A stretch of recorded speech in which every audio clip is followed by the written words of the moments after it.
আমার নবীকে সালাম দেওয়ার জন্য স্পেশাল একটা গেটের নাম হলো বাবু সালাম।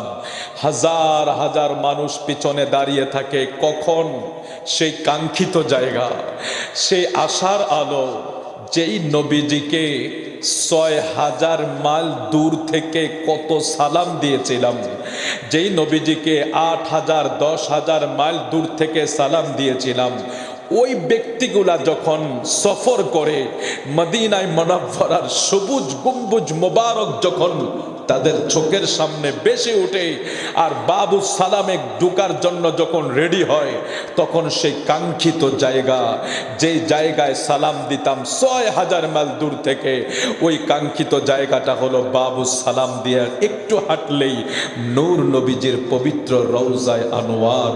জোরে বলি সুবহানাল্লাহ। আমার নবীর রওজার পাশে দাঁড়াইলে সেখানে সবাই নীরব হয়ে যায়, বাসা হারিয়ে ফেলে, নিস্তব্ধ হয়ে যায়।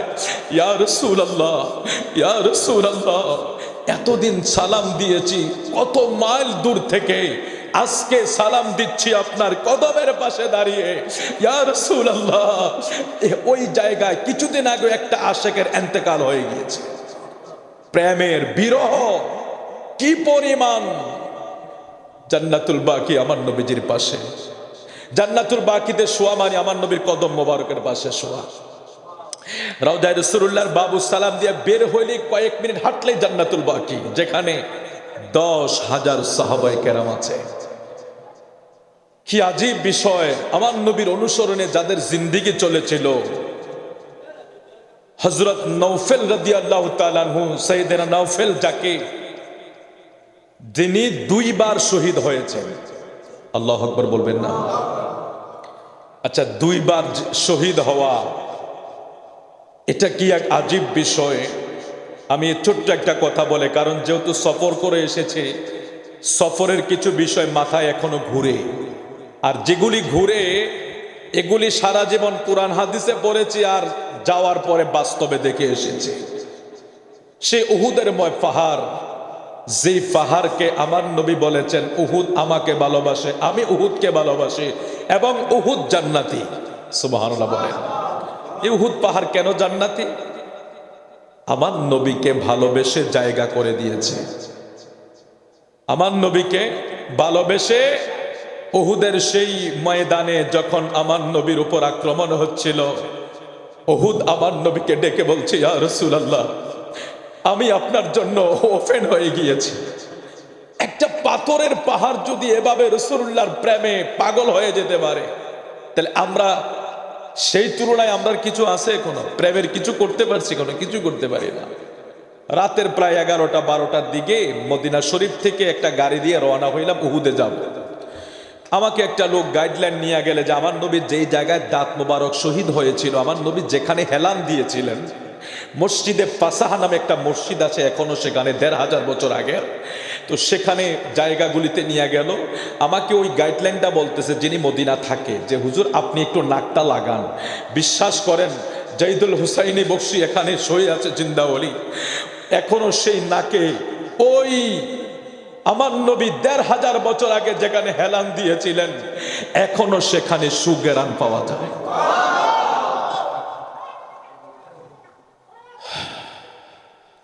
ভালোবাসার জায়গা মদিনা, ভালো লাগার জায়গা মদিনা, ভালোবাসার জায়গা মদিনা, ভালো লাগার জায়গা, হায় হায় ভালোবাসার জায়গা মদিনা, ভালো লাগার জায়গা, ভালোবাসার জায়গা মদিনা, ভালো লাগার জায়গা। আমার নবীজির সাহাবী নওফল ২ বার উহুদের ময়দানে শহীদ হলেন। রাতের গভীরে উহুদের ময়দানে যখন গিয়া দাঁড়াইলাম, যেই ওয়ালের বেষ্টনীর ভিতরে চতুর্পাশে জালি দেওয়া, চতুর্পাশে ওয়াল দেওয়া, সেই ময়দানটার পাশে দাঁড়াইলে ১৫০০ বছর আগের একটা ইতিহাস স্মরণ হয়ে যায়। বন্ধু, নূরুন আলা নূর নবীজির কলিজার টুকরা ৭০ জন সাহাবীকে যেই ময়দানে টুকরা টুকরা করে দিয়েছে কাফেরের দলেরা, নাউজুবিল্লাহ বলেন। উহুদের ময়দানে আমার নবীর কলিজার টুকরা চাচা আমির হামজা, যে আমির হামজা আমার নবীরে এত ভালোবাসতো, আবু জাহেল যখন আমার নবীকে আঘাত করলো, আমির হামজা স্বীকার করে বাড়ির দিকে আসার পথে কে যেন খবর দিল, আমির হামজা রে, তোমার ভাতিজা মুহাম্মদকে আবু জাহেল আঘাত করেছে। আমির হামজা তখনও যদিও ইসলাম গ্রহণ করে নাই, কিন্তু আমার নবীকে আঘাত করেছে এটা সইতে পারে নাই।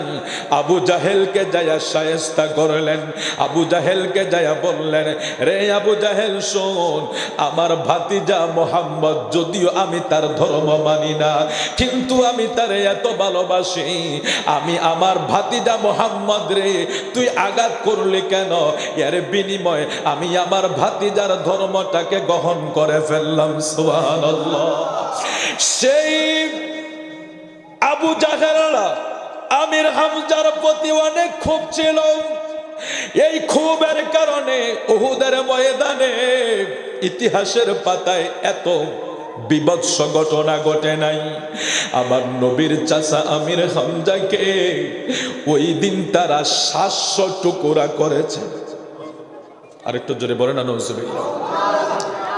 এখন একটু শীত হইলে নামাজি নাই, কথা বুঝছেন? এই ধর্মের ইতিহাস শুনবেন আর বিরিয়ানি খাইয়া বাড়ি যে শুয়ে থাকবেন না, এটা শোনা আর খানার ভিতরে শেষ। আমির হামজা রাদিয়াল্লাহু তাআলা আনহু কিসের জন্য শহীদ হয়েছিলেন? ধর্মের জন্য না? তো এখন কত টুকরা করেছে? ৭০০ টুকরা করে ফেলেছে। সেই আমির হামজা আমার নবীর কলিজার টুকরা, যারা ধর্মের জন্য টুকরা টুকরা হয়ে গেলেন, জীবন তো দিলেনই দিলেন, শরীরকে খণ্ড বিখণ্ড করে দিয়েছে কাফেররা। এত রক্ত জড়ানো ইসলাম, এত জীবন দেওয়ার ইসলাম, আজকে এই প্রতিষ্ঠিত ইসলামটাকে আমরা এতটাই ভাবে আমরা এটাকে অবহেলা করছি। এক ওয়াক্ত নামাজ পর্যন্ত মুসলমান ভালো করে পড়তে চায় না। মক্কা মদিনা যারা সফর করেছেন তাদেরকে আমি একটু স্মরণ করিয়ে দিই, যারা করেন নাই তাদেরকে বলছি, একবার সফর করলে বুঝবেন যে ১৫০০ বছর আগে আমার নবী ধর্মের জন্য কি কষ্ট করেছে। জাবালে সুর ৫৫০০ ফিট উঁচা, জাবালে নূর, জাবালে উহুদ, এই পাহাড়গুলি সাক্ষী দেয় আমরা শুধু পাহাড় নয়, আমরা আমার নবীকে আশ্রয় দিয়েছি। পাহাড় এখনো মক্কা থেকে মদিনা যাইতে প্রায় ৪৫০ কিলোমিটার। হাজিরা যখন উমরা শেষ করে মদিনায় যায়, মিনিমাম ৮ থেকে ৯-১০ ঘন্টা সময় লাগে। হাজিরা ক্লান্ত হয়ে যায়, বসে থাকতে পারে না। তখন চিন্তা করি আর কি, ইয়া রাসূলুল্লাহ, আপনি কিভাবে গিয়েছেন ১৫০০ বছর আগে?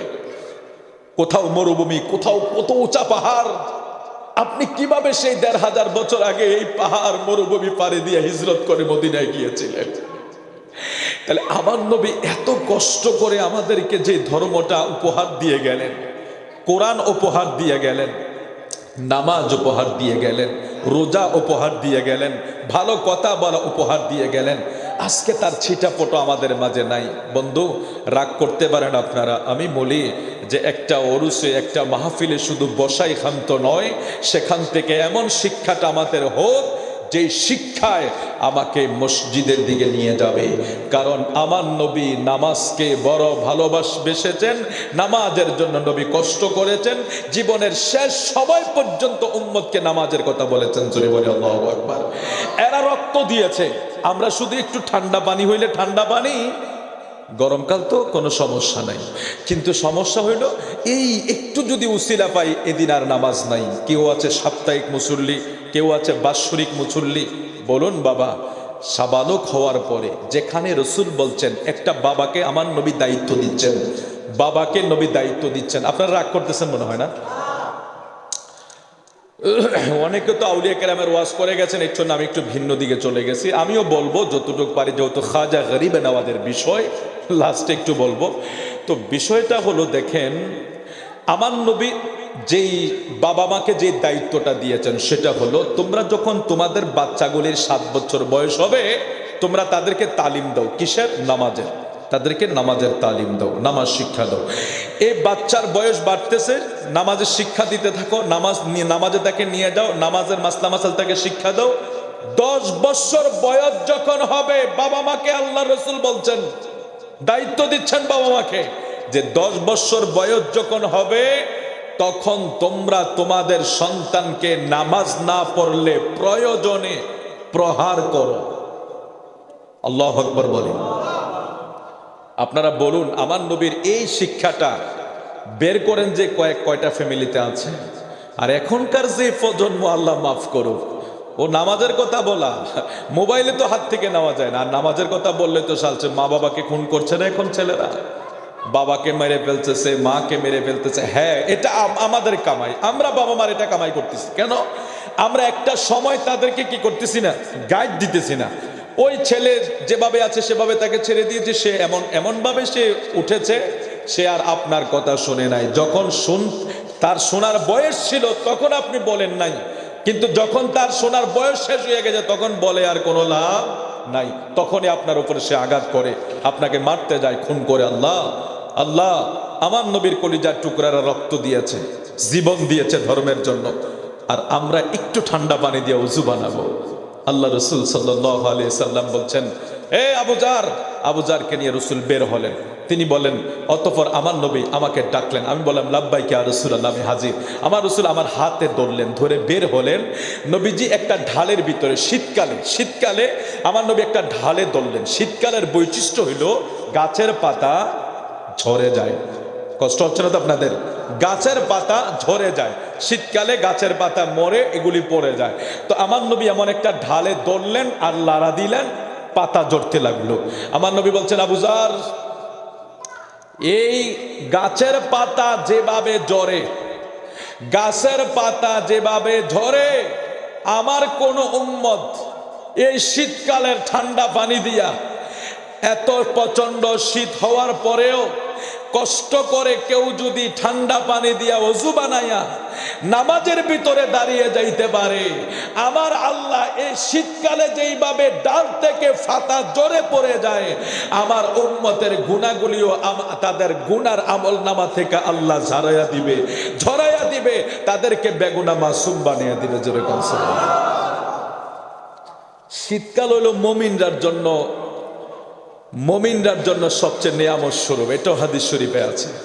এখন আমরা মনে করতেছি শীতকাল জানাইছে, বাবা মুসল্লি তো মাঝে মাঝে ইমাম সাহেবের মুয়াজ্জিনে থাকা লাগে। আল্লাহ মাফ করুক আমাদেরকে, জোরে বলে আমিন। মুহাব্বত করে দুরূদ শরীফ পড়ি, আল্লাহুম্মা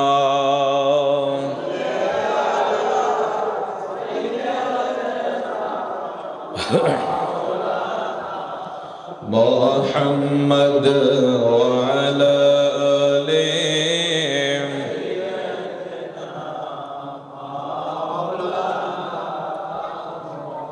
দুইবার শহীদ হওয়া নওফেল রাসূলুল্লাহর দরবারে দৌড়াইয়া স্ত্রী সন্তানকে নিয়ে বলে, ইয়া রাসূলুল্লাহ, নবী গো, আমি হাত বাড়াইয়া দোয়া করব, আপনি শুধু আমিন আমিন বলবেন। এ সংগ্রাস এলাকা, কুমিল্লাবাসী, 16 নং ওয়ার্ডবাসী, আমার রসুল যিনি হাত মুবারক লাগাইলে মাটি শূন্য হইয়া যায়, যিনি মনে মনে ইচ্ছা করলে বাইতুল মাকদাসের কিবলা পরিবর্তন হইয়া কাবা শরীফ গোটা জাতির কিবলা হইয়া যায়। বাইতুল্লাহ তাওয়াফ যখন করছিলাম, তাওয়াফ শেষে একজন অলির কথা স্মরণ হইল। আল্লাহর একজন অলির সন্তান তাওয়াফের সময় জোরে জোরে দুরূদ শরীফ পড়ে। তো আরেকজন আল্লাহর ওলি জিজ্ঞাসা করে, এরে বাচ্চা, তুমি কেন তাওয়াফের সময় দুরূদ শরীফ পড়ো? তাওয়াফে তো সবাই বিভিন্ন দোয়া পড়ে, রব্বানা আতিনা ফিদ দুনিয়া হাসানাতাও ওয়া ফিল আখিরাতি হাসানাতাও ওয়া কিনা আযাবান নার। কাবা শরীফের চতুর্পাশে যখন তাওয়াফ করা হয় তখন বিভিন্ন দোয়া পড়া হয়। ওই যুবককে জিজ্ঞেস করে, যুবক তুমি দোয়া না পড়া কেন দুরূদ শরীফ পড়ো? বলে, হুজুর শোনেন, আমার বাবা সফর কালে যখন ইন্তেকাল হয়ে যায়, বাবার চেহারা মলিন হয়ে যায়, আমি বড় ভয় পাওয়া যায়। এই বাবার মলিন চেহারা তো আমি কাউকে দেখাইতে পারবো না। আমার বাবার চেহারাটা বিকৃত হয়ে যায়, আমি কাউকে দেখাইতে পারবো না। এই মরুভূমি সফরের ভিতরে আমি ভয় আতঙ্কিত হইয়া বাবার পাশে আমি ঘুমিয়ে গেলাম। স্বপ্ন যোগে দেখি আমার বাবার চেহারার কাছে একটা নূরানি সুরতের লোক দেখা যায়। আমার বাবার চেহারায় হাত বুলাইল আর বাবার চেহারাটা নূরানি হয়ে গেল। আমি ওই নূরানি লোকের চাদর মোবারক টেনে ধরলাম। আমি জানতে চাইলাম, হুজুর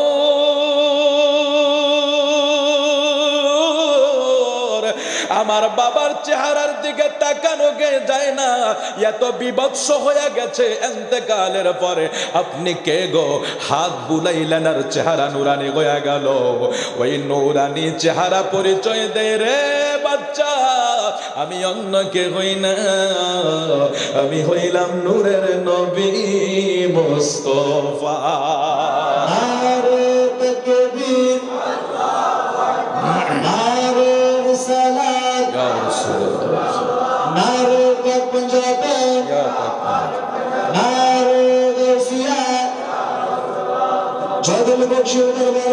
জিন্দাবাদ জিন্দাবাদ জিন্দাবাদ। হুজুর আপনি কেন আসছেন? আমার বাবার চেহারা দেখে তো আমি বড় ভয় পেয়ে গিয়েছিলাম। হুজুর আপনি কেন আসছেন? রহমতের নবী কয়, এরে বাচ্চা শোন, তোর বাবা প্রতিদিন আমি নবীর উপর 300 বার দুরূদ শরীফ পড়তো।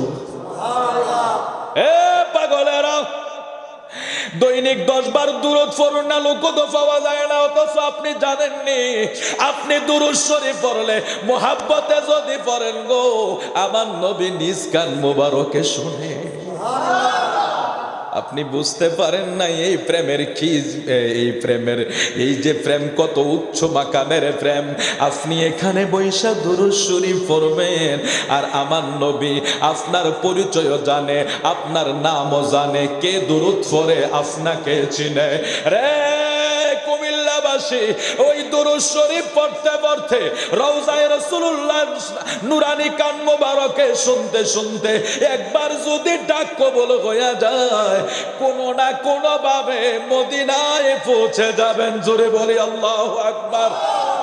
আমার নবী যদি পর্দা উঠে ডাক দেয়, যেভাবে হোক পৌঁছে যাবে। এই অল্প বয়সে তো আল্লাহ 2 বার নিয়ে গেল। এই জন্য দুরূদ শরীফ পড়বেন। তো উনি বলছে, হুজুর এটা কেন যে তোমার বাবা হঠাৎ দুরূদ আমার কাছে যাচ্ছে না? তো আমি খবর নিয়ে দেখলাম তোমার বাবার ইন্তেকাল হয়েছে, এই জন্য আমি তোমার বাবাকে দেখার জন্য এসেছি। ওই যুবক বলছে, ওই যে মাতাফের ভিতরে, হুজুর যেদিন থেকে দেখেছি আমার নূর নবী দুরূদের বরকতে আমার বাবার চেহারা নুরানি হয়ে গিয়েছে মৃত্যুর পরে, ওই দিন থেকে আমি বেছে নিয়েছি আমি সব কিছুর চেয়ে বেশি দুরূদ শরীফ পড়বো। সুবহানাল্লাহ। পড়বেন তো ইনশাআল্লাহ। এই 5 ওয়াক্ত নামাজের ভিতরে গুনাহ দুরূদ শরীফ পড়লে গুনাহও মাফ হয়, রহমতও লাভ হয়। এক হাদিস শরীফে আছে 3টা মর্যাদার কথা বলা হয়েছে। কেউ যদি একবার দুরূদ শরীফ পড়ে 10টা গুনাহ মাফ হবে, 10টা রহমত আপনার উপর নাজিল হবে, 10টা মর্যাদা কি হবে? বৃদ্ধি হবে। হযরত কাব ইবনে উবাই রাদিয়াল্লাহু তাআলা আনহু রাসূল করিম সাল্লাল্লাহু আলাইহি ওয়াসাল্লামকে জিজ্ঞেস করছে, ইয়া রাসূলুল্লাহ আমি কি পরিমাণ দুরূদ শরীফ পড়ব? তো এটা লম্বা কথা। উনি শেষ পর্যন্ত আমার রাসূল বলছেন, তুমি দ্বিতীয় 4 ভাগের 1 ভাগ সময় পড়া, তুমি বলো হুজুর আরো বেশি পড়ো, আরো বেশি পড়ো, আরো বেশি পড়ো। শেষ পর্যন্ত তিনি বলেন, হুজুর আমি পুরাটা সময় আপনার উপর দুরূদ শরীফে আমি সময়টা বেছে নিলাম। আমার নবী বলে, এ কাব ইবনে উবাই, ঠিক আছে, তুমি যদি এভাবে দুরূদ পড়তে পারো, তোমার সওয়াব আমল নামাও বাড়ি হবে, গুনাহও মাফ হবে। ইস্তেগফার বললে গুনাহ মাফ হয়, এটা তো আমরা অস্বীকার করি না, কিন্তু ইস্তেগফার বললে শুধু গুনাহ মাফ হয়, আর দুরূদ শরীফ বললে গুনাহও মাফ হয়, রহমতও নাজিল হয়। আমার নবী রহমাতাল লিল আলামিন। তো যাই হোক, বলছিলাম রাসূলুল্লাহ রহমতের দরবারে যেয়ে বলে, আমার নবী তো জবান মুবারক দিয়ে আমিন বলবেন, নওফেলের দোয়া কি আল্লাহ ফিরিয়ে দেব? যিনি মনে মনে ইচ্ছা করলে বাইতুল মাকদাসের কিবলা পরিবর্তন হইয়া বাইতুল্লাহ কাবা শরীফ হইয়া যায়।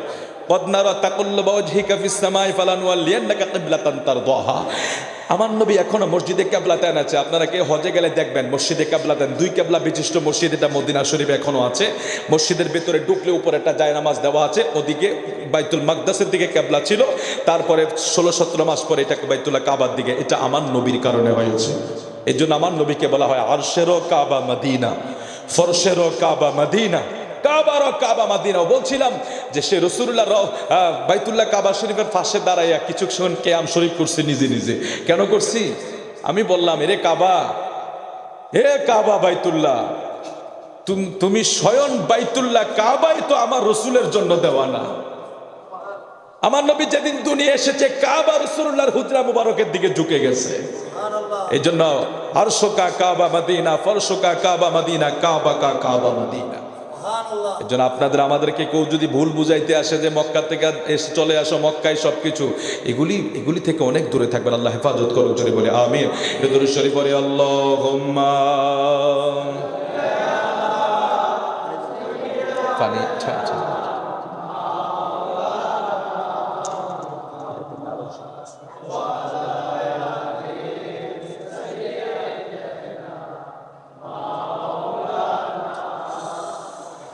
সময় কম। নওফেল ফরিয়াদ করে আমার নবী আমিন বলবে, এটা নওফেলের দাবি। হুজুর আপনি শুধু আমিন বলবেন। নওফেল হাত বাড়াইছে আল্লাহর কাছে, আল্লাহ আমাকে, আমার স্ত্রীকে বিধবা বানান, আমার সন্তানদেরকে এতিম বানান উহুদ যুদ্ধে যাওয়ার আগে। আমার নবীও বললেন আমিন। সুবহানাল্লাহ বলবেন। তাহলে দোয়া কি হয়ে গেছে? অর্থাৎ নওফেল দোয়া করছে, হুজুর আমাকে যাতে আল্লাহ উহুদের ময়দানে কি করে, শহীদ করে ফেলে, আমি যাতে শহীদের মর্যাদা পাই। জোরে বলে আল্লাহু আকবার। দোয়া কবুল হয়ে গেছে, যুদ্ধের দামামা বেজে গেছে। যুদ্ধ এমন পরিস্থিতি হয়েছে, যেই গিরিপথটা রাসূল বন্ধ করেছিলেন, ওই পথের সাহাবায়ে কেরামের একটু ভুলবশত তারা মাঠে চলে আসছিল। এই সুযোগে কাফেররা আমার নবীকেও আঘাত করলো। 70 জন সাহাবীকে সেই দিন তারা টুকরা টুকরা করে দিয়েছিল। আমার নবীর কলিজায় বড় ব্যথা। নূর নবীজি ব্যথা ভরা দুঃখ লইয়া যুদ্ধ শেষ কইরা যখন মদিনার দিকে রওনা হয়, নওফেলের বিবি দৌড়ায় আয়েশা কয়, ইয়া রাসূলুল্লাহ, নবী গো আপনারা কেমন আছেন? কয় আমরা ভালো আছি। এইভাবে কথা বলতে বলতে হুজুর যুদ্ধে জয়ী হয়েছেন আলহামদুলিল্লাহ। তবে একটু জানতে চাই গো নবী, নওফেল কোথায়? আল্লাহু আকবার বলবেন। আমার নবী না এমনিই তো রহমতের নবী, আমার নবীর দিল বড় নরম। আমার নবী বলতে চাচ্ছে না নওফেল শহীদ হয়ে গেছে। আমার নবী ইচ্ছা করলেন, আমি যদি এখন বলি নওফেল শহীদ, হয়তো তারা সহ্য করতে পারবে না। আমার নবী একটা ইশারা করলেন পেছনের দিকে। আমার নবী তো সামনে, সবাই পেছনে। নবীজি ইশারা করলেন পেছনে, এতটুকুই ইশারা করলেন পেছনে। নওফেলের বিবি পেছনের দিকে আসলেন। পেছনে যারা আছেন তাদেরকে জিজ্ঞাসা করলেন, আমাদের নওফেল কই? ওই আমার নবীর পেছনের সাহাবীরা বলে, আমার নবী তো বলে নাই নওফেল শহীদ হয়েছে, আমরা বলি কেমনে? এটাই দেখছেন আমার নবীর অনুসরণ কি জিনিস ছিল তাদের ভিতরে, যে আমার নবী যেহেতু বলে নাই নওফেল, কারণ নওফেলকে এই মাত্র টুকরা টুকরা দেহ দাফন করে আসে, তারা কি জানে না নওফেল শহীদ হয়েছে? আমার নবী জানে না নওফেল শহীদ হয়েছে? কিন্তু আমার নবী যখন বলে নাই, পেছনের দিকে ইশারা করেছে, ওরাও চিন্তা করছে আমরাও বলবো না, কারণ আমার নবীর অনুসরণ তো আমরা করতে হবে। সুবহানাল্লাহ। তারা পেছনের দিকে ইশারা করলেন। আস্তে আস্তে হযরত আম্মার রাদিয়াল্লাহু তাআলা আনহু, হযরত ওমর রাদিয়াল্লাহু তাআলা আনহু তাদের সাথে দেখা বলেন, ওমর আমাদের নওফেল কোথায়? ওমরও চিন্তা করলো, আমার নবী যেহেতু বলে নাই আমরাও তো বলতে পারি নাই। আম্মার বলে, আমার নূর নবী যেহেতু বলে নাই আমরাও তো বলতে পারি নাই। পেছনের দিকে আমার নবীর মতো ইশারা করছে। ওনারা আবার পেছনের দিকে আসছে। যাকে জিজ্ঞেস করে তিনি বলে পেছনে, যাকে জিজ্ঞেস করে তিনি পেছনে ইশারা করে। তারা যাইতে যাইতে কাফেলার শেষ প্রান্ততে যায়া দেখলেন সিদ্দিকে আকবর রাদিয়াল্লাহু তাআলা আনহু আমার দয়াল নবীর হিজরতের সাথী। সুবহানাল্লাহ।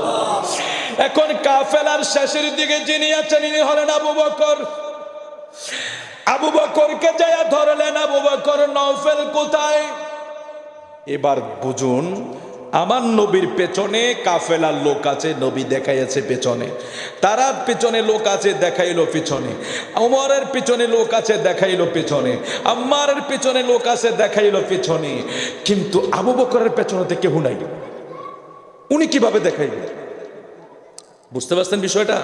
সবাই তো দেখানোর একটা সুযোগ আছে যে আমাদের পেছনে লোক আছে, আমরা ইশারা করলে তারা বুঝবে যে পেছনে পেছনে। এখন কাফেলার শেষ তো সিদ্দিকে আকবর, আবু বকর সিদ্দিককে তারা ঘিরে ফেলেছে। আবু বকর বলো নওফেল কোথায়? আবু বকর কি করবে? নরম দিলের মানুষ, সবাই তো পেছনের দিকে দেখাইছে, আমি কোন পেছনে দেখাইবো? আমার পেছনে তো কেউই নাই, আমি কিভাবে বলবো? আমার নবী তো যেখানে বলে নাই আমি কিভাবে বলবো যে নওফেল শহীদ? আমার নবী যেখানে বলে নাই আমি কিভাবে বলবো নওফেল শহীদ? আমার নবী তো পেছনে ইশারা করেছে, কিন্তু পেছনে পেছনে আমি তো সবার শেষে, আমার পেছনে তো কেউই নাই, আমি কিভাবে ওদেরকে বুঝ দেব? তিনি এই বিরহটা সহ্য করতে না পাইরা দুই কানে ধরলেন, দুইয়ের একটা চিৎকার মারলেন, ইয়া আল্লাহ ইয়া আল্লাহ ইয়া নওফেল। আল্লাহু আকবার বলেন। আবু বকর যখন আমার নবীর অনুসরণ করতে যায়, পেছনের দিকে কেউই নাই, কাকে দেখাইবেন? তাদের কথাও আর্তনাদ তিনি সইতে না পাইরা বলে, ইয়া আল্লাহ ইয়া নওফেল। এই শব্দ উচ্চারণ করতে দেরি, পেছনের দিকে তাকায়া দেখে কিছুক্ষণ আগে উহুদের ময়দানে টুকরা টুকরা নওফলের দেহ দাফন করা বডি, এটা সতেজ রক্ত মাখা শরীর হইয়া গোড়ার উপরে সাওয়ার কইরা, ওই গোড়ার উপরে সাওয়ার কইরা দৌড়াইতে দৌড়াইতে নওফেলের বিবির সামনে আইসা হাজির হইয়া গেছে। জোরে কোন সুবহানাল্লাহ। কিছুক্ষণ আগে আবু বকর বলে, কিরে মাত্র দাফন করে আসলাম, নওফেলের টুকরো টুকরো দেহ, এখন রক্তমাখা শরীর সামনে দাঁড়িয়েছে। জিবরিল আমিন হাজির হয়ে গেলেন রাসূল আরবীর কাছে, ইয়া রাসূলুল্লাহ ইয়া রাসূলুল্লাহ, আপনার আবু বকর যদি আর একবার আল্লাহ কয়া ডাক দিত, আপনার আবু বকর যদি আর একবার আল্লাহ বইলা ডাক দিত, উহুদের 70 জন শহীদ সাহাবীকে এই মুহূর্তে আল্লাহ আপনার সামনে দাঁড় করাইয়া দিত। তাদের অনুসরণ, তাদের মহব্বত, তার তুলনায় আমরা কিছুই করতে পারি না বাবা। সেই রসুলের অনুসরণে যদি জিন্দিগি না হয়, উপায় থাকবে আমাদের? বলুন না। আল্লাহ ওলি আল্লাহদের চরণে, ওলি আল্লাহদের নেগাই করমে তুমি আমাদের কল্পটাকে উন্নতি করে দাও, মদিনা ওয়ালার দিকে ঝুঁকিয়ে দাও। জোরে বলে আমিন। আরেকটু জোরে বলে আমিন। লাই গো নবী ফাইলে নিরালায়, ফাইলে নিরাম, ও তোমার দুই চরণ করিব চুম্বন, দুই চরণ চরণে দুলি মগব গায়, ফাইলে নিরাম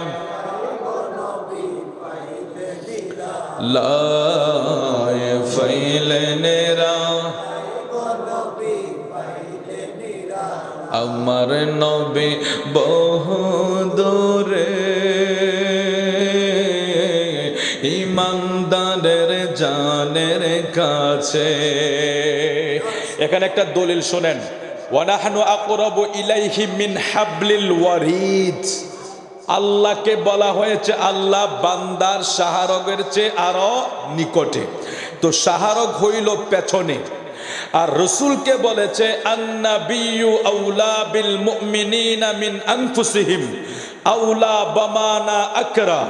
নাস বামানা রূহ, আউলা বামানা আকরা, নাস বামানা রূহ। ইমানদারের জানের চাইতেও আমার নবী আরো নিকটে। একটা হইল শাহরগ আর একটা হইল জান। এবার দেখেন আল্লাহর কথা যখন আল্লাহ বলছেন তখন বলেন আমি শাহরগের কাছে, তার চেয়ে আরো নিকটে। কিন্তু বন্ধুর কথা যখন বলতেছেন তখন বললেন জানের কাছে, জানের চাইতো আরো নিকটে। আচ্ছা, বিষয়টা একটু কেমন হয়ে গেল? আল্লাহ তুমি শাহরগে, রসুল জানে। শাহরগ কাটলে সাথে সাথে কেউ মারা যায় না। শাহরগ যদি কাটে তার মারা যাইতে কিছু সময় হলেও লাগে, কিন্তু জান যদি চলে যায় 1 সেকেন্ড বাঁচার সুযোগ নাই। সুবহানাল্লাহ বলে, একটু জোরে বলি ইয়া রাসূলুল্লাহ। আমার নবীকে আল্লাহ কিভাবে প্রেজেন্ট করেছেন, কিভাবে উপস্থাপন করেছেন, যে নবীকে বলেছেন জানের চাইতে আরো নিকটে। তাহলে ইমানদারের জান হইল আমার দয়াল নবী, আর আমার নবী ইমানদারের জানের কাছে আছে। জোরে বলি আল্লাহু আকবার। আমার নবী বহুদূরে, ইমানদারের জানের কাছে। ওরে উম্মতেরা সালাম দিলে, উম্মতেরা সালাম দিলে নবী শুনতে পায়। ফাইলে নিরালায় গো নবী, লাই ফাইলে নিরা। ও তোমার 2 চরণ করিব চুম্বন, 2 চরণ করিব চুম্বন, চরণ দুলি মাগব গায়। পাইলে নিরাম,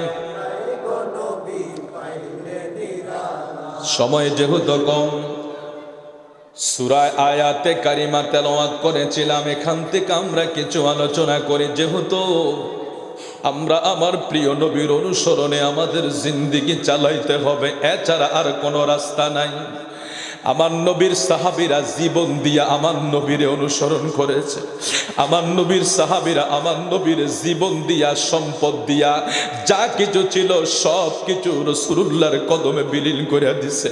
তাবুকের যুদ্ধে আমার নবী কয় তোমরার কাছে যার কাছে যা আছে হাদিয়া হিসাবে আমার দরবারে জমা দাও তাবুকের যুদ্ধের জন্য। ফারুক আজম সম্পদের অর্ধেক রাসূলুল্লাহর দরবারে হাজির করলেন। ওসমানে গনি কয়েক শত উট রাসূলুল্লাহর দরবারে হাদিয়া হিসাবে দিয়া দিলেন। এমনি করে সবাই হাদিয়া নিয়ে আসে। আমার নবী জিজ্ঞাসা করে ওমর তুমি কি আনছো? হুজুর আমি আমার সম্পদের অর্ধেক নিয়ে আনছি। ফারুক ওসমান তুমি কি আনছো? হুজুর আমি এত শত উট এনেছি। সবাইকে জিজ্ঞাসা কইরা নবী ডাক দেয় আবু বকর রে, আপনি কি এনেছেন? আবু বকর বলে হুজুর আমার যা ছিল আমি সব নিয়ে এসেছি। বলে আপনি গড়ে কি রেখে এসেছেন? হুজুর আমার গড়ে আল্লাহর আল্লাহর রাসূল ছাড়া কোনো কিছু নেই। হুজুর আমার ঘরে কিছুই নাই আল্লাহ আল্লাহ রাসূল ছাড়া। এরে দুনিয়ার মানুষ আগামী দিন কি খাইব? ফ্রিজে আমাদের জিনিসগুলা জমা আছে। কারো ঘরে 1 সপ্তাহের বাজার আছে, কারো ঘরে 1 মাসের বাজার আছে, 1 বছরের চাউল মজুদ আছে। অথচ আল্লাহর নবীর সাহাবীরা সকালেও বলতে পারে নাই দুপুর বেলা তারা খাইতে পারবে কিনা, দুপুরেও বলতে পারে নাই রাতের বেলা খাইতে পারবে কিনা। আবু বকর বলে হুজুর যা ছিল সব নিয়ে এসেছি। আমার ঘরে আল্লাহ আল্লাহ রসুল ছাড়া আর কোনো কিছু নাই। আহলে সুপার 70 জন সাহাবী আমার নবীর পাশে সব সময় বসে থাকতো। ওরা কখন খাবে, ওদের খানা আসলে একটু খায়, আর না হইলে উপাস আমার নবীর কদমের পাশে ওরা পড়ে থাকতো। এই ছিল তাদের জিন্দেগি। সেই জিন্দেগিতে আমরা যদিও না যাইতে পারি, একটু অনুসরণ আমাদের করার দরকার আছে, ঠিক কিনা বলেন? আমরা একটু 19-20 হইলে সুদের বাজার গরম, একটু 19-20 হইলে ঘুষের বাজার গরম। আমরা নবীর উম্মত কিন্তু, হ্যাঁ আমরা নবীর উম্মত, লেখাইতেছি আমরা নবীর উম্মত, কিন্তু আমার হাত থেকে মুসলমান নিরাপদ নাই। আমি আরেকজনের জায়গা দখল করি, জমি দখল করি, সুদে টাকা লাগাই, ঘুষের টাকার জন্য দৌড়াদৌড়ি করি, চাঁদাবাজি করি, টেন্ডারবাজি করি, অথচ দাবি করি রসুলের উম্মত। রে রাসূলুল্লাহর উম্মত, যদি তোমরা নবীর উম্মত হইয়া থাকো, আমার নবী তো এই কথাও বলেছে, কোন উম্মত যদি আমার উম্মতের সাথে প্রতারণা করে মানে ধোঁকা দেয়, ধরেন মাফে কম দেয়, খাবারে ভেজাল মিশায়, মিথ্যা কথা বলে, অর্থাৎ আমার নবী বলছেন কেউ যদি আমার উম্মতকে ধোঁকা দেয় সে আমার উম্মত না, নাম কাটা। নাউজুবিল্লাহ বলেন। এই কথাটা আরেকটু নরমাল করে বলি আপনাদেরকে।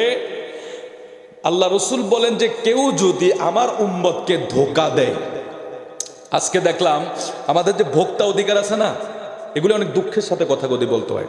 আচ্ছা, ওষুধ যে আমরা খাই, এটা কিভাবে খাই, আমরা কেন খাই? আমাদের সুস্থতার জন্য। এবং একটা শরীরের সুস্থতার জন্য যখন ওষুধ ব্যবহার করা হবে, সেটা অবশ্যই পিওর হতে হবে, ঠিক আছে না? ডেট ওভার যদি হয়, অথবা এটার ভিতরে কোনো যদি ভেজাল থাকে, এটা উল্টা আমার শরীরে গিয়ে কি করবে? রোগ তো ভালো হবে না, উল্টা ক্ষতি হয়ে যাবে না? ভোক্তা অধিকার হসপিটালে গিয়েছে, কোন জায়গার জানি, ওখানে গিয়ে দেখে তারার যে ইনজেকশন আজ থেকে 4 বছর আগে ডেট ফেল হয়ে গেছে। এগুলি তারা মানুষের শরীরে ফুস করতেছে। এরাও মানুষ। ঠিক 1000 বছর আগে রাসূল এই কথাটাই বলেছে, যারা খাবারে ভেজাল মিশায়, ওজনে কম দেয়, আমার রাসূল বলে আমার উম্মতকে যারা ধোঁকা দেয়, যারা উম্মতকে কষ্ট দেয়, প্রতারণা করে, প্রতারণা এক শব্দ, প্রতারণা কি এক শব্দ। আর প্রতারণার যদি আমরা ভেঙ্গে ভেঙ্গে বলি, আপনি সুদ খাবেন, ঘুষ খাবেন, উম্মতকে কষ্ট দিবেন, উম্মতের সাথে প্রতারণা করবেন, মাফে কম দিবেন, খাবারে ভেজাল দিবেন, তেলে ভেজাল মিশাবেন, বাচ্চার দুধে ভেজাল মিশাবেন, ওষুধে ভেজাল মিশাবেন, ডেট ওভার জিনিস মানুষকে খাওয়াবেন, পচা জিনিস মানুষকে খাওয়াবেন, এই জাতীয় যা কিছু আমাদের সমাজে চলছে, পুরা বডিতে আমরা যা দেখতে পাচ্ছি, আমাদের মাঝে সব দিকেই প্রতারণার চিহ্ন ছাড়া আর কিছুই নাই। সকাল থেকে সন্ধ্যা শুধু চিন্তা করি কিভাবে একজনকে ঠকাবো। রাসূলুল্লাহ এই জায়গায় বলছে যে আমার উম্মতকে ঠকায় সে আমার উম্মত না। তো আমার নবী যদি কাইটা দেয়, জিন্দেগিতে আর 10টা মসজিদ করলে লাভ হইব? আমার নবী যদি কাইটা দেয়, এই যিনি প্রতারক তিনি আমার উম্মত না। তাহলে আমার নবী যদি আপনার নামটা কাইটা দেয়, হায় হায় হায় হায়, দুনিয়াও শেষ, আখিরাতও শেষ। এই জন্য খুব সাবধান। আমার নবী সাল্লাল্লাহু আলাইহি সাল্লাম, আমার নবীর আদর্শ যদি জিন্দেগিতে বাস্তবায়ন না করতে পারি, এই যে জয়দুল হুসাইনি, তারা আমার নবীর আদর্শ বাস্তবায়ন করেছে। হযরত নবী বকশী, তারা দুনিয়া রেখে যায় নাই। তারা দুনিয়াতে কারো সম্পদের পাহাড় দিয়ে গেছে নবী বকশী কারোরে? হযরত নবী বকশী ত্যাগে আলী কাউকে সম্পদের পাহাড় দিয়ে গেছে? দিয়া যায় নাই। তারা দিয়া গেছে তরিকতের, তাসাউফের খেজমত, ইলমের খেজমত, এবং তারা যে খেজমত করে গেছে এটাই হলো তাদের জন্য সবচেয়ে বড় পাওয়া। আমার রাসূল এটাই করেছেন। আমার নবী চাইলে তো উহুদ স্বর্ণের পাহাড় হয়ে রাসূলের সামনে আসতো, কিন্তু রাসূল বলে না, আমি আমার কোনো সম্পদের ওয়ারিস পৃথিবীতে রাখি নাই, আমি রেখেছি ইলমের ওয়ারিস। এলেমের ওয়ারিস, সম্পদের ওয়ারিস রাখে নাই। এই জন্য আল্লাহর ওলির দরবারে আপনি গেলে দেখবেন এদের কোনো সম্পদের ওয়ারিস নাই, কিন্তু তরিকতের খেজমতের ওয়ারিস আছে। আল্লাহ কবুল করো, জোরে বলি আমিন। আর একটু মহব্বত করে বলি আমিন। পবিত্র কালামে হাকিম থেকে কিছু আয়াতে কারিমা তেলাওয়াত করেছি, আপনারা রাগ করবেন না, যেহেতু আমার আরেকটু সময় আছে আমি একটু আলোচনা করে নিই। ওয়াইলুল লিকুল্লি হুমাযাতিন লুমাযা, প্রত্যেক সেই ব্যক্তির জন্য ধ্বংস যে সামনাসামনি বৎসনা করে, পেছনে যায় নিন্দা করে। জোরে কই নাউজুবিল্লাহ। এই সূরাটার নাম হইল সূরা হুমাযা। এটার যদি আসবাবুন নুজুল আছে, এটার বিষয়বস্তু আছে, সেদিকে গেলে অনেক সময় লাগবে। আমি খুব সংক্ষিপ্ত করে এখান থেকে কিছু আলোচনা করি। কারণ আমাদেরকে অনেক সময় বলে যে সুন্নি আলেমরা ওরা কোরআন হাদিস থেকে কিছু কয় না। আমরা সবে কোরআন হাদিস থেকেই কই, অথচ তারার মতন আমরা মানুষের ধোঁকা দেই না। এই জন্য আমাদেরটা, আমরা ভাষাই কম, লেবাসে কম থাকি। আমরা চেষ্টা করি যেটা বলি সেটা মানুষকে বুঝিয়ে দেওয়ার জন্য। ওই দিন এক লোককে ধরলাম, বলে হুজুর এই ওরা যে ওয়াজ করে আপনারা তো এগুলি, আমি আমরার মতো একটা আদনা পাগল যে ছোটোখাটো যেগুলি আছি এগুলির সামনে আপনারা বড় বড়দের আইনা হাজির করেন, ইনশাল্লাহ আমাদের সামনে এরা আসতে রাজি হবে না। কারণ যারার অন্তরে হব্বে রসুল আছে, যারার অন্তরে নবী পাকের মোহাব্বত আছে, এটা পৃথিবীর কোনো জায়গায় ভয় পাওয়ার লোক নয়। কারণ এরা রসুলের মোহাব্বত নিয়ে চলে। ফারুক সিদ্দিক আকবর যখন জাবালে সূরে ওঠার সময় ভয় পাচ্ছিলেন, তখন আমার নবীকে আল্লাহ আয়াত নাযিল করছেন, করে বলেন লা তাহজান ইন্নাল্লাহা মা'ানা। আবু বকর ভয় পাইও না। আমার নবী বলে, হে আবু বকর ভয় পাইও না, ইন্নাল্লাহা মা'ানা, নিশ্চয়ই আল্লাহ আমাদের সঙ্গে আছে। সুবহানাল্লাহ। তো যাদের অন্তরে হব্বে রাসূল, তারা কখনো ভয় পাওয়ার লোক নয়। এখন দেখেন আল্লাহ কি বলছেন, ওয়াইলুল লিকুল্লি হুমাযাতিল লুমাযা। প্রত্যেক সেই ব্যক্তি, ওই ব্যক্তির জন্য ধ্বংস যারা সামনাসামনি বৎসনা করে, পশ্চাতে অর্থাৎ সামনাসামনি একরকম, পেছনে আরেক রকম, ওই ব্যক্তির জন্য ধ্বংস, ওই ব্যক্তির জন্য ধ্বংস। আল্লাযী জামা মালান ওয়া আদ্দাদা, দুর্ভোগ ধ্বংস সেই ব্যক্তির জন্য যিনি সম্পদ জমা করে এবং গনে গনে রাখে। আল্লাহ বলেন আল্লাযী জামা মালান ওয়া আদ্দাদা, ওই ব্যক্তির জন্য দুর্ভোগ, ওই ব্যক্তির জন্য ধ্বংস যিনি সম্পদ জমা করে এবং গয়না গয়না রাখে। আচ্ছা কোন, এটা কোরআন শরীফের আয়াত। এটার হিসাব যদি আমরা এখন মিলাইতে যাই, হায় হায় হায় হায়, মসজিদের দান বাক্সের টাকা হইল সেরা ফারা ফুরান, মাজারে টাকা পয়সা দিলে সিরা ফারা ফুরান। আর যদি আল্লাহর কাছে দোয়া করে, আল্লাহ আমার কিছু টাকা পয়সা দাও, তখন নতুন নতুন টাকা চাই। যখন মাওলার কাছে চাই তখন নতুন চাই। যখন মাওলার রাস্তায় দান করি তখন সেরা ফারা দান করি। তাদের জন্য কি ধ্বংস, তারা প্রতারণা করে। অনেক সময় মসজিদের বাক্সের ভিতরে 2 টুকরা টাকা পাওয়া যায়। তাহলে আপনি মস্কারাটা আল্লাহর সাথে করলেন না, অথচ আপনার শ্বাস প্রশ্বাসটা পর্যন্ত আমার আল্লাহর হুকুমে চলছে। আপনার রিজিক তো এটা রাজ্জাক রিজিক তো দিচ্ছে। আপনি যে বেঁচে আছেন, 1 সেকেন্ডের জন্য আপনার যে শ্বাস প্রশ্বাস যাচ্ছে সেটাও আমার আল্লাহর দয়া। এই আল্লাহ যদি হুকুম করে, কোন যদি বলে ফায়াকুন, আগেই তো আপনি শেষ হয়ে যাবেন, আজরাইল আপনার সামনে হাজির হয়ে যাবে। সেই স্রষ্টার সাথে মস্কারা আর প্রতারণা করলে অবশ্যই ধ্বংস। আল্লাহ বলে আল্লাযী জামা মালান ওয়া আদ্দাদা, দুর্ভোগ ধ্বংস সেই ব্যক্তির জন্য যিনি সম্পদ জমা করে গনে গনে রাখে। নাউজুবিল্লাহ বলবেন না। তারপরে আল্লাহ বলছেন ইয়াহসাবু আন্না মালাহু আখলাদা, সে ধারণা করে তার সম্পদ তাকে চিরকাল জীবিত রাখবে। এটা কোরআন শরীফের কথা।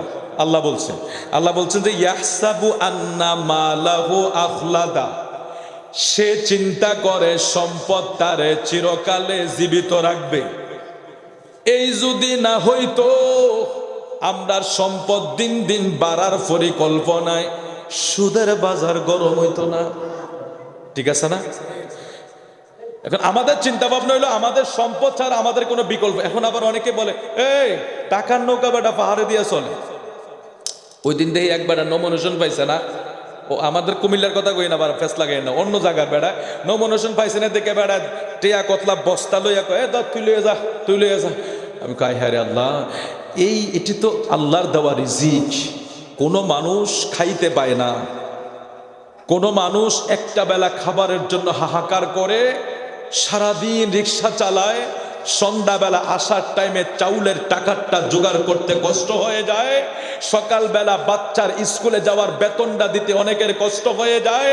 আর বহু মানুষ আছে বিলাসিতা দেখায় কোটি কোটি টাকা রাস্তাঘাটে শেষ করে দেয়। এটাই হলো আমাদের এই দেশের এখন অবস্থা।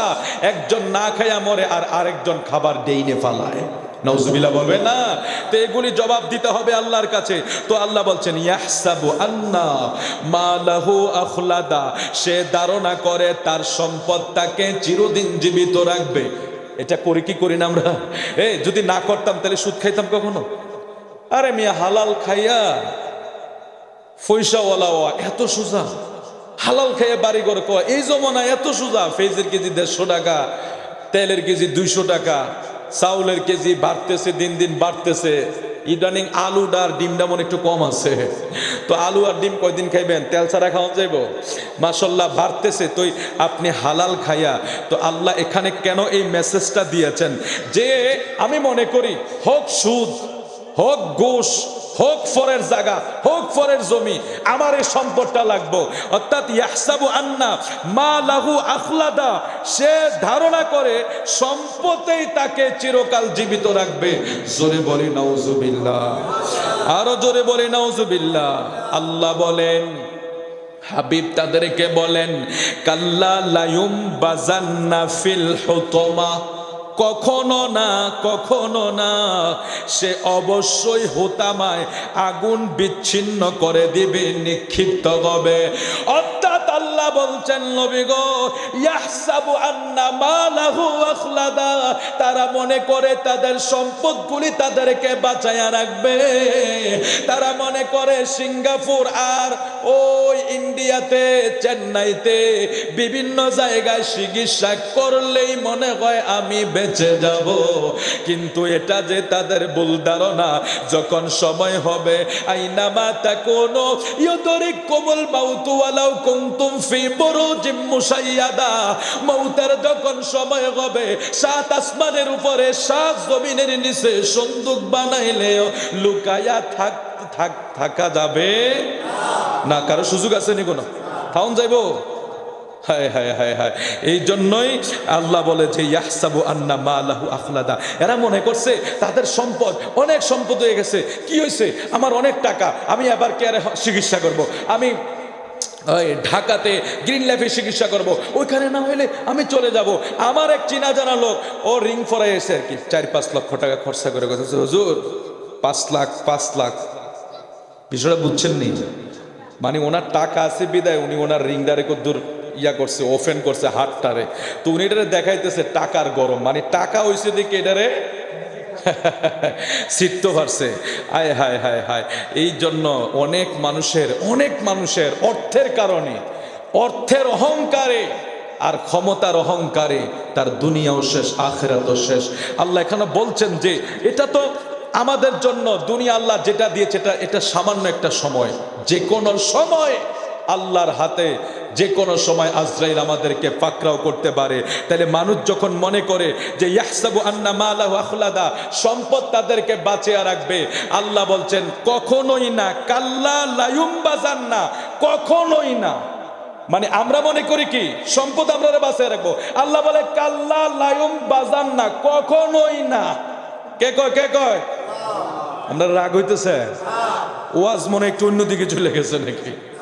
একটু জোরে কোন কে? মানে আল্লাহ বলতেছে আমরা মনে করি কি সম্পদ আমরা বাঁচাবো, আল্লাহ কয় কাল্লা লায়ুমবাজান্না, না, কখনোই না। অর্থাৎ সম্পদ, ক্ষমতা, অর্থ, চেয়ার, দাম্ভিকতা তোমাকে কখনোই বাঁচাতে পারবে না। বরং ফিল হুতমা, হুতমা কি? এটা হুতমা অবশ্যই এটা আগুন যেটা বিচ্ছিন্ন করে দেবে, ওই আগুনেই নিক্ষিপ্ত হবে, ওই আগুনেই নিক্ষিপ্ত হবে। তখন আমার নবীকে আল্লাহ বলে ওয়ামা আদরাকা মাল হুতামা, আপনি জানেননি হুতামা কি? ওয়ামা আদরাকা মাল হুতামা, নবী গো আপনি জানেননি হুতামা কি? তখন আল্লাহ বলছেন নারুল্লাহিল মুকাদা, যার যেটা বড় কষ্ট দিয়ে গ্রাস করে, অর্থাৎ যেই নারুল্লাহিল মুকাদা, নারুল্লাহিল মুকাদা, যার অন্তর পর্যন্ত বড় কষ্ট দিয়ে এটা গ্রাস করে, অর্থাৎ এটা এমন জাহান্নাম, এমন আগুন, এমন জায়গা, সেখানে গেলে আপনাকে আর টোকায়া পাওয়া যাবে না, আপনাকে আমাকে আর সেখানে খুঁজে পাওয়া যাবে না, আপনাকে আমাকে আর সেখানে খুঁজে পাওয়া যাবে না। এই হুতামা যেই জায়গায় আপনাকে আমাকে দেওয়া হবে, যেই জায়গায় যেই আগুনের ভিতরে নিক্ষিপ্ত করা হবে, ওই আগুনের ভিতরে পড়লে আপনি আমি সেকেন্ডের ভিতরে হারিয়ে যাব, আর খুঁজে পাওয়া যাবে না। আল্লাহ আমাদেরকে সতর্ক করছেন যে দুনিয়ার মানুষ, তোমরা সম্পদের লোভে, দুনিয়ার লোভে, দুনিয়ার মায়ায়, দুনিয়ার সম্পদের লোভে তুমি বলো তোমাকে টাকা পয়সায় বাঁচিয়ে রাখবে, এই লোভে তুমি সুদের বাজারটা গরম করলা, ঘুষের বাজার গরম করলা, পরের হক নষ্ট করার গরম করলা, মানুষকে মানুষ মনে করো না, চাঁদাবাজি টেন্ডারবাজি তুমি কারো থেকে টাকা খাওয়া বন্ধ করো না। একটা রিক্সার ড্রাইভার সারাদিন কত কষ্ট করে টাকা ইনকাম করে, সেখান থেকে চাঁদা আদায় করা, অথচ তুমি মনে করছো তোমাকে সেই সম্পদে তোমাকে রক্ষা করবে। না না না, কাল্লা লা ইউমবাজান্না, কখনোই তোমাকে সেই সম্পদে রক্ষা করতে পারবে না, কখনোই সেই সম্পদ তোমাকে উদ্ধার করতে পারবে না, বরং ফিল হুতামা, তুমি আগুনে পড়ে চূর্ণ বিচ্ছিন্ন হয়ে যাবে। জোরে বলি আল্লাহু আকবার। তারপর আল্লাহ বলছেন আল্লাতী তাত্তালিউ আলাল আফইদা, নিশ্চয়ই এটি দ্বারা আগুনে ওদেরকে চতুর্দিক থেকে অবরুদ্ধ করে দেওয়া হবে। দুনিয়ার হায় হায় হায় হায়, যারা মনে করি যে একটা বাড়ি হয়েছে হয়তো না আরেকটা লাগবো, আরেকটা হয়েছে না আরেকটা লাগবো, আপনি হালালভাবে ইনকাম করেন, কেউ নিষেধ করবে? কিন্তু বর্তমান যে বাজারটা চলতেছে আপনারা খেয়াল করে দেখেন, যেখানে বলা হয়েছে আহাল্লাল্লাহুল বাইআ ওয়া হাররামার রিবা, ব্যবসাকে হালাল করেছে, সুদকে হারাম করেছে। বর্তমান সময়ে মোল্লা, মৌলবী, মুন্সি, হুজুর, হায় হায়, মনে হয় যেন এখন সুদের আর ওয়াজও করণ লাগতো না, এটা মনে হয় যেন আল্লাহ কোরআনের আয়াতটাকে উড়াই লই গেছি, এরকম মনে হইতেছে ইদানিং। হ্যাঁ, আহাল্লাল্লাহুল বাইআ ওয়া হাররামার রিবা, সুদ হারাম, ব্যবসা হালাল, এই কথাটা যে কোরআন শরীফে আছে, আমরার মোল্লা মৌলবীর অবস্থা দেখলে মনে হয় আল্লাহ মনে আয়াত উড়ে লয়ে গেছি গা, এখন আর সুদের ওয়াজ করণ যেত না, চলতো না। অথচ হালাল ছাড়া কোনো ইবাদত কবুল হবে না। ঈমানের পূর্ব শর্ত নবী মুহাম্মদুর রাসূলুল্লাহ সাল্লাল্লাহু আলাইহি সাল্লামের ভালোবাসা আর ইবাদত কবুল হওয়ার পূর্ব শর্ত হালাল খাওয়া। রাসূল করিম সাল্লাল্লাহু আলাইহি ওয়াসাল্লাম বলেন, কেউ যদি 10 দিরহাম দিয়ে একটা জামা ক্রয় করে, 9 দিরহাম হালাল, 1 দিরহাম যদি সেখানে হারাম মিশ্রিত থাকে, সেটা দিয়ে নামাজ পড়লে নামাজ হবে না, হবে না, হবে না। জোরে বলি নাউজুবিল্লাহ। আপনারা কি কষ্ট পাইতেছেন? তো আল্লাহ বলতেছেন এই যে সম্পদ তুমি বানাইলা, এগুলি কি হইব? এগুলি তো তুমি শেষ পর্যন্ত আল্লাতী তাত্তালিউ আলাল আফইদা, হায় হায়, তাদেরকে আগুনে চতুর্দিকে অবরুদ্ধ করে ফেলবে। ইন্নাহা আলাইহিম মাওসাদা, দীর্ঘ স্তম্ভ সমূহ দ্বারা, এবং এসব লোকের পালানোর কোনো পথ থাকবে না। ফি আমাদিম মুমাদ্দাদা, তাদেরকে এমনভাবে পাকড়াও করবে, এমনভাবে চতুর্দিকে ঘিরে ফেলবে। ফি আমাদিম মুমাদ্দাদা, তারা কোনো জায়গায় ফালাইয়া যাইতে পারবে। দুনিয়ার জেলখানা 5 আগস্টের পরে বহু জনে ফালাইছে, বহু বের হইছে, কিন্তু আল্লাহর জেলখানায় যখন আপনি আমি ঢুকবো, ফি আমাদিম মুমাদ্দাদা, আল্লাহ কয় বন্ধু তাদের তাদেরকে যখন আমি আল্লাহর জেলখানায় দেওয়া হবে, ফিয়া আমাদিম মুমাদ্দাদা, তারা পালায়া যাওয়ার কোনো সুযোগ পাইব না, পালানোর কোনো জায়গা নাই। আমার নবী কয় উম্মত রে শোনো, জাহান্নাম এমন এক জায়গা সহ্য করার মতো ক্ষমতা থাকতো না, পালানোর মতো সুযোগ থাকতো না, সহ্য করার মতো ক্ষমতা থাকবো না, পালায়া যাওয়ার মতো সুযোগ থাকবো না। বন্ধুরা রে, আমার মদিনার নবীর দিকে আমরা একটু তাকাই। আমার নবী ধর্মটার জন্য কত কষ্ট করে গেছে। আমার নবীর আদেশ নিষেধ যদি আমরা মানতে না পারি, কিভাবে রাসূলুল্লাহর সামনে যায় দাঁড়াবো? আজ খাজা গরিবে নওয়াজ মাইনুদ্দিন চিশতি সঞ্জিরি আজমিরের মাহফিলে আমরা এসেছি, অথচ খাজা বাবা কত বড় সাধক ছিলেন। দিনে 2 বার কোরআন শরীফ খতম করতেন। খাজা উসমান হারওয়ানি রাদিয়াল্লাহু তাআলা উনি বলতেন যে আমি এমন একজন মুরিদ পেয়েছি যে ওসমান হারওয়ানি ধন্য হয়ে গিয়েছে খাজা মাইনুদ্দিনের কারণে। সেই মাইনুদ্দিন চিশতি সঞ্জিরি আজমির রাদিয়াল্লাহু তাআলা কত মাকামওয়ালা লোক ছিলেন।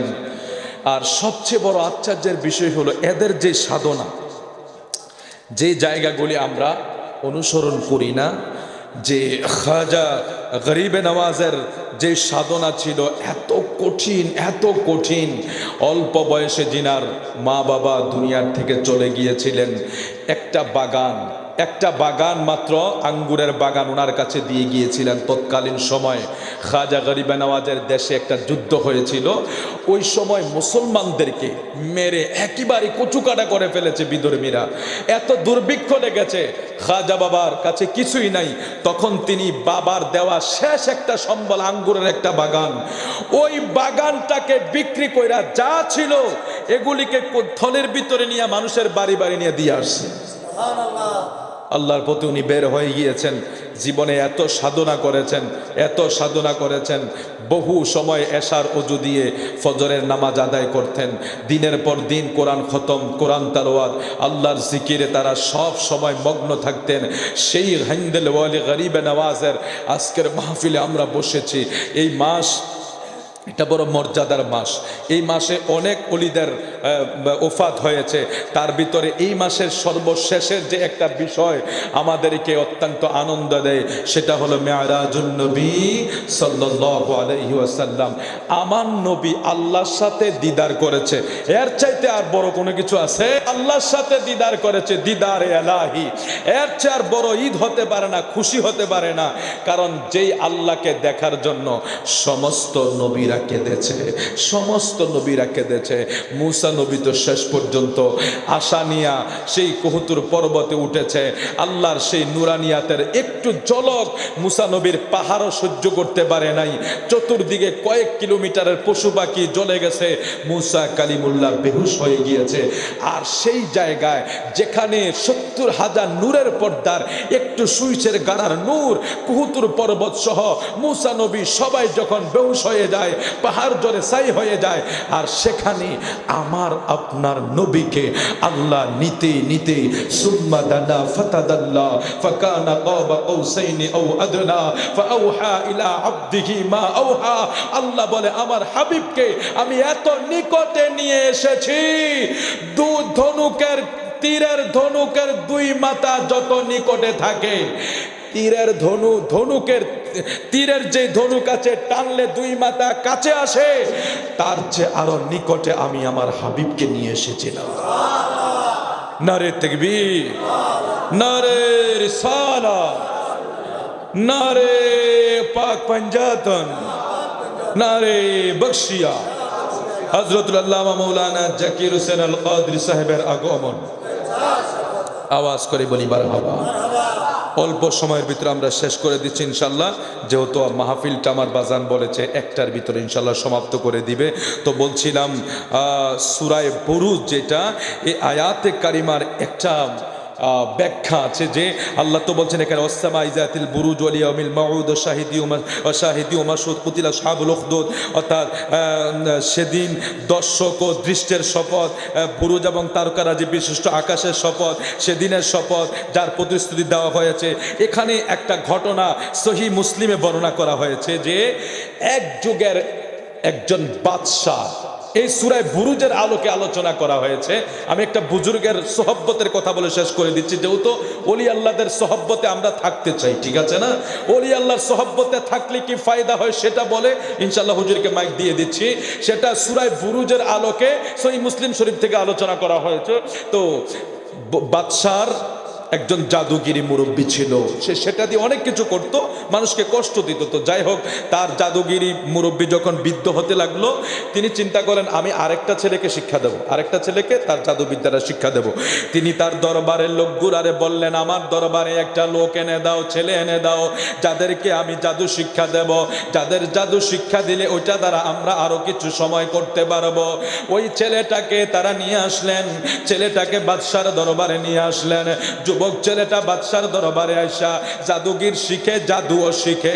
এমন সময় সে একটা সন্তান পাইলেন। ওই দেশে ওই এলাকায় একটা বুজুর্গ আছে, আল্লাহর ওলি আছে, যেটা বাদশাও জানে না। ছেলেটা হঠাৎ একদিন ওই বুজুর্গের মজলিসে যাইয়া বসা শুরু করলো। সুবহানাল্লাহ বলবেন। বুজুর্গের মজলিসেও যায়, আবার বাদশার দরবারেও যায়। হঠাৎ করে ছেলেটা রাস্তার মাঝে বিপদে পড়লো, ভয়ঙ্কর জন্তু তাকে আক্রমণ করার জন্য এগিয়ে আসতেছে। হাতের ভিতরে একটা পাথর লইয়া যুবক কয়, আল্লাহ, আমি যদিও বাদশার দরবারে সময় দেই, কিন্তু একটা বুজুর্গের কাছেও তো আমি যাই। ও মালিক, বুজুর্গি যদি সত্যি হয়, মনোযোগ, বুজুর্গি যদি সত্যি হয়, বুজুর্গের রাস্তায় যদি কোনো কামিয়াবি থাকে, আমার সামনে যেই জন্তুটাই আমারে খাওয়ার জন্য আসছে, আল্লাহ, বুজুর্গি যদি সত্যি হয়, এই পাথরের আঘাত দ্বারা ওই জন্তু থেকে আমাকে রক্ষা করো। বুজুর্গের উসিলা দিয়া উনি যেই মাত্র পাথর মেরেছে, ওনার সামনে ভয়ঙ্কর জন্তুটা মৃত্যু হইয়া গেছে অথবা দূরে চলে গেছে। সে ওই দিন ওখান থেকে রক্ষা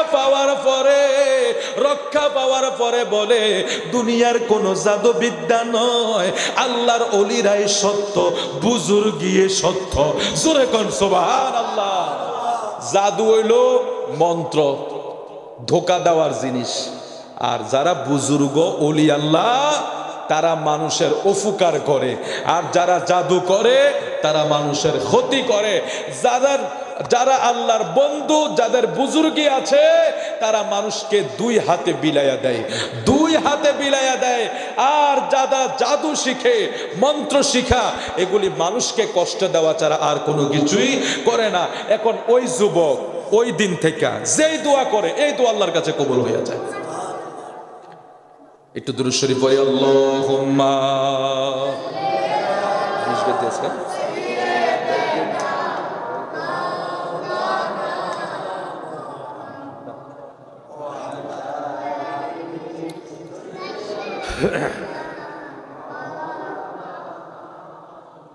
আপনাদের কষ্ট হইতেছে জানি, কারণ আমার ভাই জনাব জাকির হোসেন আল কাদেরী অত্যন্ত ভালো আলেম এবং উনি একজন ধর্মীয় শিক্ষক হিসাবেও আছেন। আমরা দোয়া করি আমাদের সুন্নি আলেমদেরকে যাতে আল্লাহ হেফাজত করে, আমিন বলুন।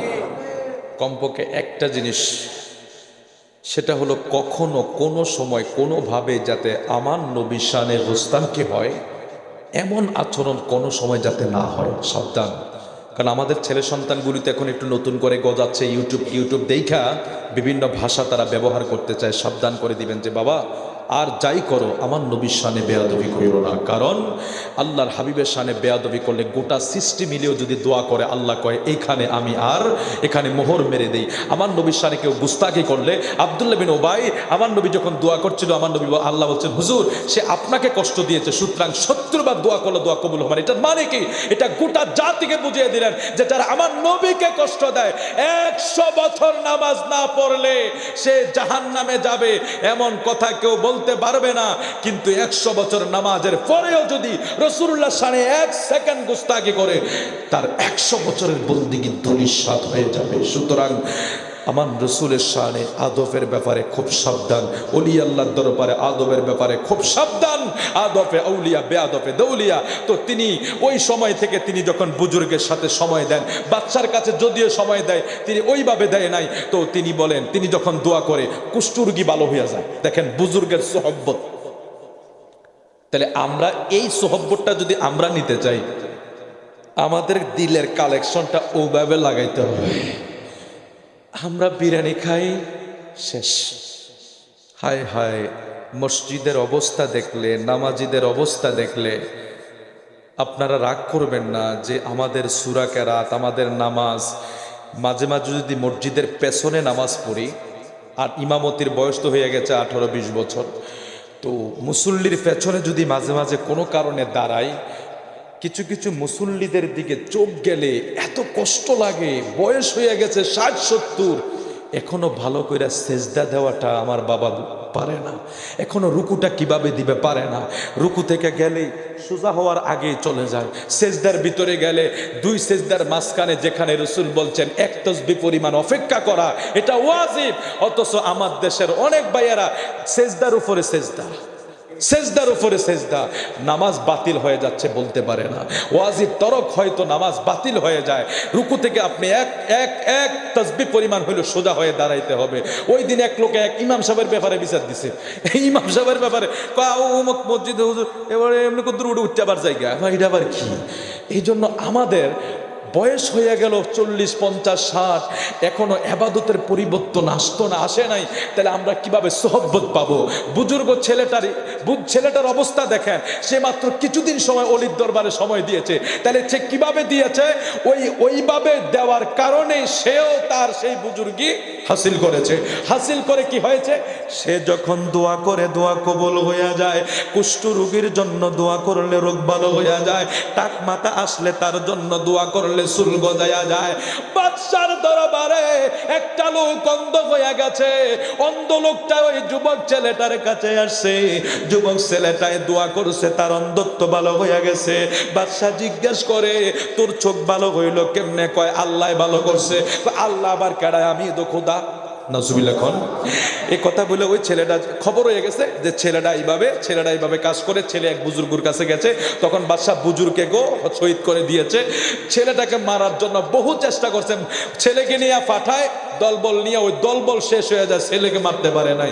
শেষ পর্যন্ত ছেলে বলছে এ বাদশা আমাকে তুই মারতে পারবি না, তবে আমার কথা মতো যদি হয় তুই আমাকে মারতে পারবি। বলে কিভাবে? বাদশা রে তুই সমস্ত মানুষকে ডাক, একটা মজলিস সাজা, সব মানুষকে ডাইকা হাজির কর, সব মানুষকে ডাইকা হাজির কর, একটা মজলিস সাজা, আর আমাকে শুলির উপরে চড়াইবি, অর্থাৎ আমার সব হাজার মানুষের সামনে টাঙাইবি। টাঙানোর পরে তুই ওই আমার থেকে একটা তীর বার কইরা বিসমিল্লাহি রাব্বিল গোলাম বলে নিক্ষেপ করবি। তারপরে দেখবি আমি শহীদ হইয়া গেছি, দুনিয়া থেকে বিদায় হইয়া গেছি। এই ছেলেটা এই একটা সিস্টেম করার কারণ ছিল। ছেলেটা যখন এইভাবে হাজার হাজার মানুষ সামনে রাইখা সে এইভাবে শহীদ হয়ে গেল, তার এই অবস্থা দেখা ওই সময় ওই মজলিসের বহু লোক ইসলাম ধর্ম গ্রহণ করে ফেলেছে। এই জন্য ছেলেটা এই একটা যুক্তি করেছে যে আমি তো আর দিনের দাওয়াত মানুষের কাছে দিতে পারবো না। মানুষ যখন মজলিসে উপস্থিত হইয়া আমার আল্লাহ পাকের এই দয়া দেখবে, মানুষ আমাকে দেখলেই তারা মুসলমান হইয়া যাবে। ওই দৃশ্য দেখা বহু মানুষ ওই দিন মুসলমান হইয়া গেছে।